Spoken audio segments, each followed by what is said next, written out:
The one thing you're missing to drop the last 10 pounds, consistency.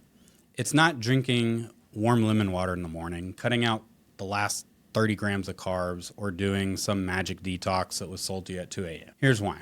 Every fad sounds glamorous, but the reality is nothing works long-term if you're not consistent. Too many people are stricter in the week and overeat on the weekends. They'll string together 2 or 3 good days and then rebound or even overeat the next 2 to 3. The cycle erases all the progress they've done. Let's look at weekly averages. Let's say I'm looking to get in a 500 calorie deficit daily, so about 3,500 a week. And if you're down in a calorie deficit, 200 to 500 calories a day for 4 days, but then overeat 2,500 calories on a Saturday and Sunday, you're still in a surplus for the week. And despite being so good for the majority of the time, you had 6 to 12 beers, you hit up Whataburger on your way home, and in 4 hours, you undid 5 days of a calorie deficit. So if you want to drop the last 10 pounds, you don't have to be perfect. You just have to be steady, consistently hitting your nutrition goals, consistently training, consistently sleeping well enough to recover. That's when everything's going to stick. Okay, let's say now you have been consistent, but the scale isn't moving. So that's whenever we're going to look a little deeper. Let's honestly track your calories and be meticulous, weigh it out, and just see where you're ending for a day. Even if you are making healthy food choices, if you're overeating, you can still overshoot your target.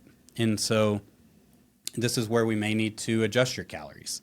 As you lose weight, your metabolism drops. You're not having to fuel a bigger body like you were.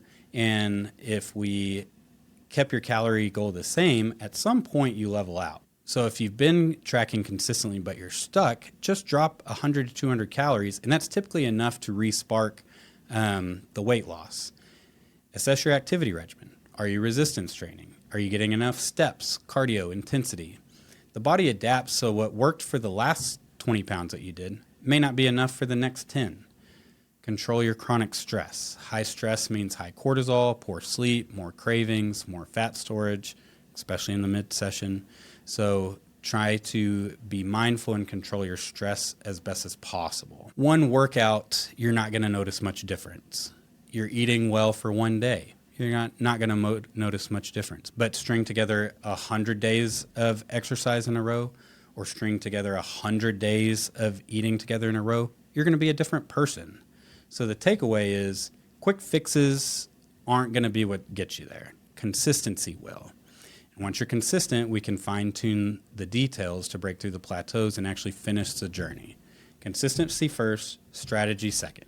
That's the real formula for dropping the last 10 pounds.